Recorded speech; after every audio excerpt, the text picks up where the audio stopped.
Good morning students. पिछले video में हमने सामाजिक स्तरीकरण के अर्थ और विशेषताओं की बात की। स्तरीकरण और विभेदीकरण के मध्य अर्थ देखा। हमने देखा कि स्तरीकरण एक पुरातन प्रक्रिया है, सार्वभौमिक प्रक्रिया है। स्तरीकरण का अर्थ देखा कि स्तरीकरण समाज के समूहों और सदस्यों को विभिन्न स्तरों में बांटने की प्रक्रिया है। ये जो स्तर हैं ये उच्चता और निम्नता के आधार पर पाए जाते हैं। तो हमने ये स्तरीकरण के अर्थ और उसकी बात की थी। तो हमने देखा था कि इसकी प्रकृति सामाजिक है, सार्वभौमिक है। स्तरीकरण पुरातन प्रक्रिया है। स्तरीकरण प्रत्येक समाज में पाया जाता है। इसके हमें स्वरूप भिन्न भिन्न देखने को मिल सकते हैं, लेकिन पाया प्रत्येक समाज में जाएगा। किसी समाज में कुछ स्वरूप होगा, किसी में कुछ स्वरूप होगा। सामाजिक स्तरीकरण परिणामिक है कि आपको जीवन जीने के अवसर और जीवन शैली को आप इसमें देख सकते हैं। तो आज हम किसकी बात करेंगे? आज हम आधारों की बात करेंगे। तो सामाजिक स्तरीकरण प्रत्येक समाज में पाया जाता है, किंतु इसके आधार समान नहीं है। फिर भी विद्वानों ने कुछ सामान्य आधारों का उल्लेख किया है। पार्सन्स ने व्यक्ति की परिस्थिति निर्धारित करने वाले 6 कारकों का उल्लेख किया है जो स्तरीकरण को भी तय करते हैं। वे हैं नातेदारी समूह की सदस्यता, व्यक्तिगत विशेषताएं, अर्जित उपलब्धियां, द्रव्यजात, सत्ता तथा शक्ति। जबकि सोरोकिन तथा वेबर स्तरीकरण के प्रमुख 3 आधारों की बात करते हैं। वो हैं आर्थिक, राजनीतिक एवं व्यावसायिक। कार्ल मार्क्स केवल आर्थिक आधार को ही महत्वपूर्ण मानते हैं। इस आधार पर वे समाज में 2 वर्गों की बात करते हैं, पूंजीपति और श्रमिक वर्ग। तो हमने देखा कि विभिन्न जो विद्वानों हैं इन्होंने स्तरीकरण को के जो सिद्धांत दिए इसमें उन्होंने भिन्न भिन्न आधारों की बात की। तो स्तरीकरण के इन सभी आधारों को हम प्रमुखतः 2 भागों में बांट सकते हैं, एक प्राणीशास्त्रीय आधार और एक सामाजिक सांस्कृतिक आधार। हमने जब इसकी स्तरीकरण की बात की तो तब हमने बात की थी व्यक्तिगत विभेदीकरण और सामाजिक विभेदीकरण की। तो अब हम उसी तरह इसके जब आधारों की बात करते हैं तो हम 2 आधारों की बात करते हैं, प्राणीशास्त्रीय आधार और सामाजिक सांस्कृतिक आधार। प्राणीशास्त्रीय आधार समाज में व्यक्तियों समूहों की उच्चता एवं निम्नता का निर्धारण प्राणीशास्त्रीय आधारों पर ही किया जाता है। प्रमुख प्राणीशास्त्रीय आधारों में हम लिंग, आयु, प्रजाति, जन्म एवं शारीरिक एवं बौद्धिक कुशलता आदि को ले सकते हैं। पहला है लिंग। लिंग के आधार पर स्त्री और पुरुष के रूप में समाज का स्तरीकरण सबसे प्राचीन रहा है। लगभग सभी समाजों में पुरुषों की स्थिति स्त्रियों से ऊंची मानी जाती रही है। कई पद ऐसे हैं जो केवल पुरुषों के लिए निर्धारित हैं, जैसे सेना में स्त्रियों को नहीं लिया जाता। परंपरा के अनुसार अमेरिका का राष्ट्रपति कोई भी स्त्री नहीं बन सकती। यद्यपि संवैधानिक रूप से हमें ना तो सेना में ना ही अमेरिका की वहाँ पे कोई ऐसी अड़चन देखने को नहीं मिलती, परंतु यदि हम देखें तो परंपरा में ऐसा है, इसलिए ऐसा नहीं हो रहा। आयु, प्रत्येक समाज में कई पद ऐसे हैं जो एक निश्चित आयु के व्यक्तियों को ही प्रदान किए जाते हैं। आयु के आधार पर समाज में प्रमुखतः हम 4 स्तर देखते हैं, शिशु, किशोर, प्रौढ़ और वृद्ध। सामान्यतः महत्वपूर्ण पद बड़े लोगों को ही प्रदान किए जाते हैं। भारत में परिवार, जाति एवं ग्राम पंचायत के मुखिया का पद वयोवृद्ध व्यक्ति को ही दिया जाता है। यह माना जाता है कि आयु और अनुभव का घनिष्ठ संबंध है, इसलिए उत्तरदायित्व के कार्य अनुभवी या वयोवृद्ध व्यक्तियों को ही सौंपे जाते हैं। नेक्स्ट है प्रजाति। प्रजाति के आधार पर सामाजिक स्तरीकरण वहाँ देखा जा सकता है जहाँ एकाधिक प्रजातियाँ साथ साथ रहती हैं। जिस प्रजाति के लोग शासन एवं सत्ता में होते हैं तथा संपन्न होते हैं वह प्रजाति अपने को दूसरी प्रजातियों से श्रेष्ठ मानती है। अमेरिका व अफ्रीका में गोरी प्रजाति ने काली प्रजाति से अपने को श्रेष्ठ घोषित किया है और उसे अनेक सुविधाएं विशेषाधिकार प्राप्त हैं। अमेरिका का राष्ट्रपति नीग्रो प्रजाति का कोई व्यक्ति नहीं बन सकता। जन्म भी सामाजिक स्तरीकरण उत्पन्न करता है। जो लोग उच्च कुल, वंश एवं जाति में जन्म लेते हैं वे अपने को दूसरों से श्रेष्ठ मानते हैं। शारीरिक एवं बौद्धिक कुशलता। वर्तमान समय में व्यक्ति की परिस्थिति एवं स्तर का निर्धारण उसकी शारीरिक एवं मानसिक कुशलता, योग्यता एवं क्षमता के आधार पर होने लगा है।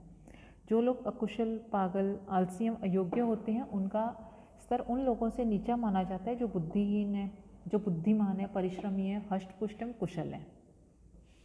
अब हम सामाजिक एवं सांस्कृतिक आधारों की बात करेंगे। ये जो हमने आयु, लिंग, प्रजाति, जन्म इनकी बात की, इनके आधार पर जो हमने भेदभाव की बात की, इनमें यदि हम देखें तो संवैधानिक तौर पे कहीं ऐसा नहीं है किसी देश में, पर हम जब वहाँ की परंपराओं में देखते हैं तो वो परंपराओं में उस चीज़ का जो प्रैक्टिस की जा रही है।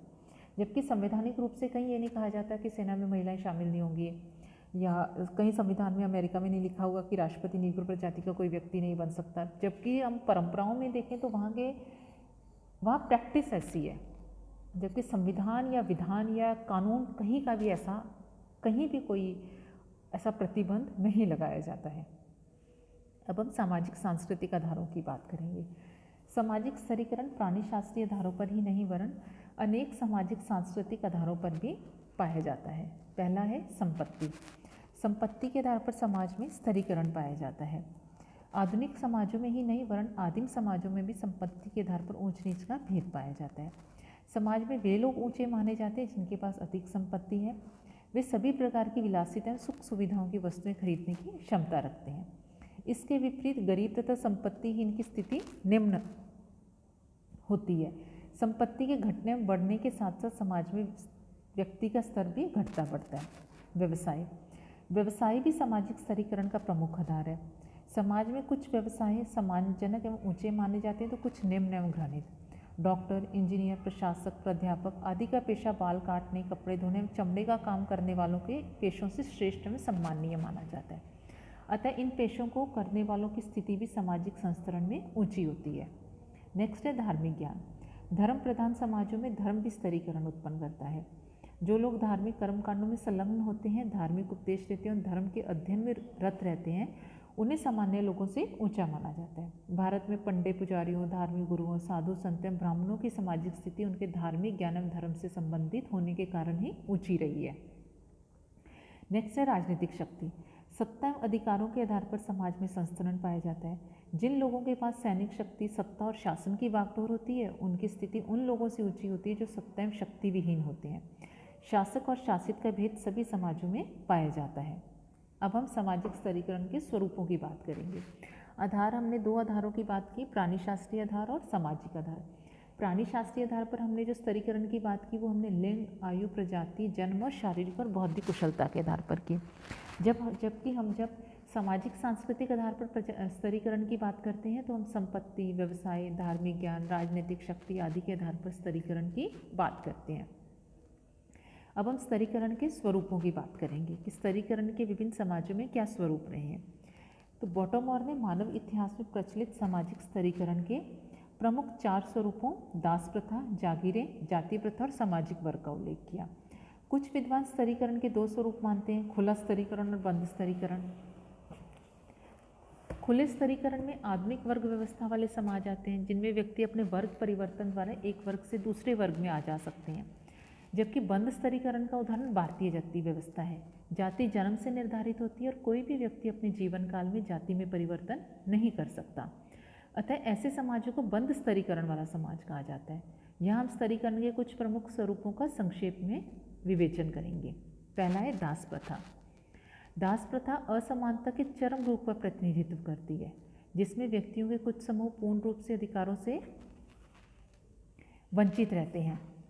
अनेक कालों और स्थानों पर दास प्रथा का प्रचलन रहा है, किंतु यदि हम देखें तो प्राचीन समय में यूनान और रोम में 18वीं और 19वीं सदी में दक्षिण अमेरिका में इसका प्रमुख रूप से प्रचलन देखने को मिलता है।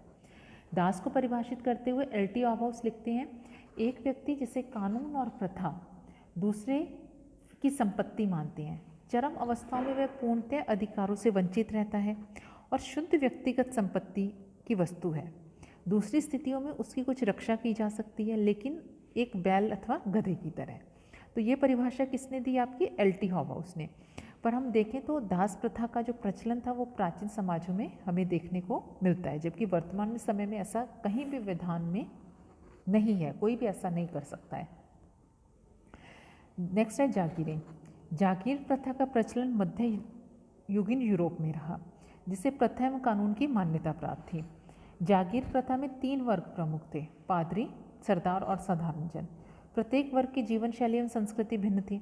सामाजिक संस्तरण में सर्वोच्च स्थान पादरियों का था, क्योंकि उस समय राज्य भी चर्च के अधीन था। नियमानुसार तो पादरी सर्वोच्च थे, किंतु उन्हें कोई पद प्राप्त नहीं था, इसलिए वे व्यावसायिक रूप से राजवंश के सरदारों से नीचे माने जाते थे। जिन पादरियों को उपाधियां दी गई थी वे सरदारों से कोई संबंध नहीं रखते थे। कई पादरी अविवाहित थे, अतः उनका कोई परिवार नहीं था। परिवार, जो कि सामाजिक स्तरीकरण की इकाई माना गया है, के अभाव में पादरियों की सामाजिक स्थिति स्पष्ट नहीं थी। फिर भी उनके माता पिता के परिवारों का आधार पर उनकी स्थिति का निर्धारण किया जा सकता था। बॉटमोर ने जागीर प्रथा की 3 विशेषताओं का उल्लेख किया है। प्रत्येक जागीर की एक वैधानिक परिभाषा थी। उनके अधिकार, कर्तव्य, विशेषाधिकार और दायित्वों के आधार पर समाज में उनकी एक निश्चित परिस्थिति होती थी। जागीरों में स्पष्ट श्रम विभाजन पाया जाता था, जैसे कुलीन सबकी रक्षा करते, पुजारी सबके लिए प्रार्थना करते और जनसाधारण सबके लिए भोजन जुटाते। जागीरें राजनीतिक समूह थी, उनके पास राजनीतिक शक्ति थी। भारत में भी मौर्य काल, गुप्त काल या मुगल काल की सामंती व्यवस्था में यूरोपीय जागीर प्रथा के लक्षण पाए जाते हैं। यद्यपि इसका स्वरूप आर्थिक व सैनिक रहा और ये जाति की विशेषताओं से भी युक्त रही है। इस प्रकार हम देखते हैं कि जागीर प्रथा ने समाज में स्तरीकरण पैदा किया है। थर्ड हम देखते हैं जाति प्रथा। जाति प्रथा को हम बंद स्तरीकरण भी कहते हैं, क्योंकि जो आपकी जाति है वो जन्म से निर्धारित होती है, जिसमें आप परिवर्तन नहीं कर सकते। जब हम जातिगत संस्करण की चर्चा करते हैं तो हमारा ध्यान भारतीय जाति व्यवस्था की ओर जाता है। इसका कारण है कि जाति केवल भारत में ही पाई जाती है। इसका पूर्ण रूप भी यहीं विद्यमान है। वरन इसका एक कारण यह भी है कि भारत में जाति प्रथा की पराकाष्ठा है। भारतीय जाति व्यवस्था का अनेक विद्वानों ने अध्ययन किया। जाति एक ऐसा सामाजिक समूह है जिसकी सदस्यता जन्मजात होती है।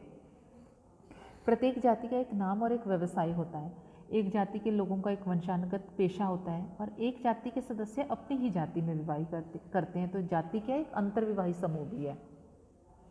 इस प्रकार प्रत्येक जाति की एक जीवन शैली होती है। N.K. दत्ता, घुर्रे आदि ने जाति की विशेषताओं को उल्लेख इस प्रकार किया है कि जाति की सदस्यता जन्मजात है, जाति समाज का खंडात्मक विभाजन है, जाति व्यवस्था में उच्चतम निम्नता का क्रम पाया जाता है, प्रत्येक जाति एक अंतर्विवाही समूह है, प्रत्येक जाति का एक वंशानुगत व्यवसाय होता है, जाति के सदस्य खान पान एवं सामाजिक सहवास संबंधी नियमों का पालन करते हैं, प्रत्येक जाति का एक राजनीतिक स्वरूप होता है। इस रूप में जाति पंचायत जाति के नियमों का पालन करवाती है।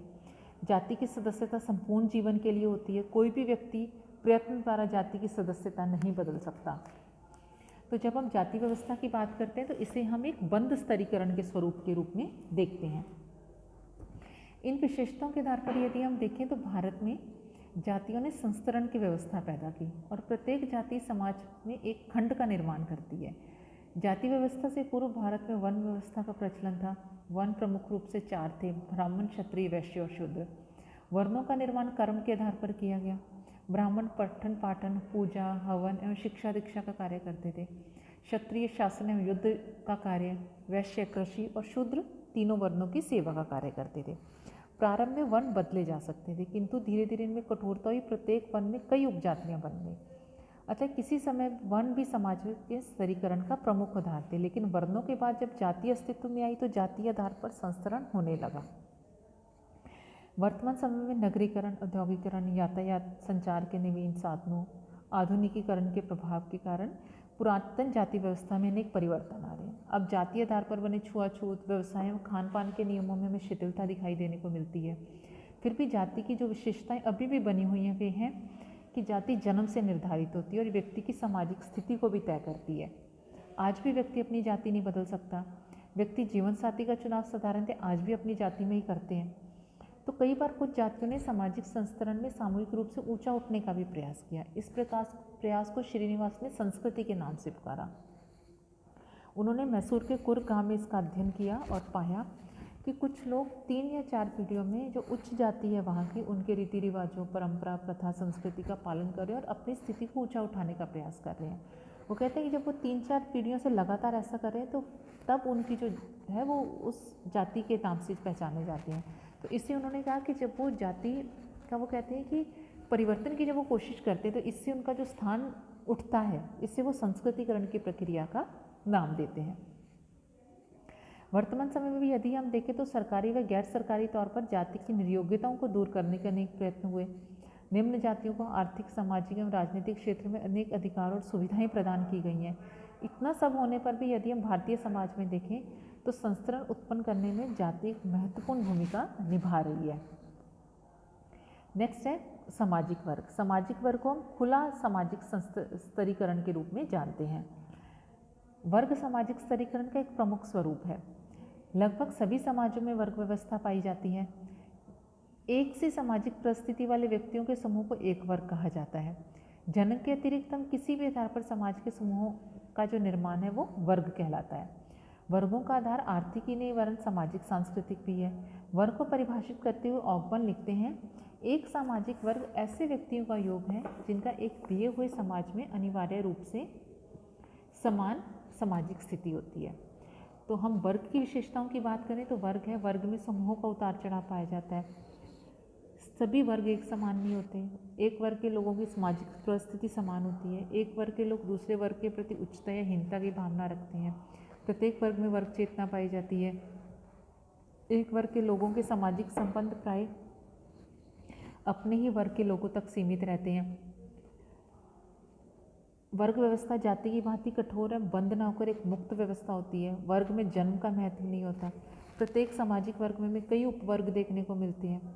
एक वर्ग के लोगों को जीवन के कुछ विशिष्ट अवसर एवं सुविधाएं प्राप्त होती हैं। वर्ग की सदस्यता पूर्णतः अर्जित है। एक वर्ग के लोगों का जीवन जीने का तरीका लगभग एक समान होता है। तो ये हमने जो है सामाजिक स्तरीकरण के जो स्वरूप हैं इनकी बात की। तो हमने इन स्वरूपों में क्या देखा? दास प्रथा, जागीरें, जाति प्रथा और वर्ग व्यवस्था। तो अब हम नेक्स्ट वीडियो में सामाजिक स्तरीकरण के सिद्धांतों की बात करेंगे। इसमें संघर्ष का सिद्धांत मार्क्स ने दिया। सामाजिक स्तरीकरण का जो प्रकार्यात्मक सिद्धांत है, प्रकार्यवादी सिद्धांत है, वो डेविस एंड मूर ने दिया। और इसके अलावा मैक्स वेबर का सिद्धांत है, वेबलिन का सिद्धांत है, पार्सन्स का सिद्धांत है। इन सिद्धांतों की बात हम नेक्स्ट वीडियो में करेंगे। धन्यवाद।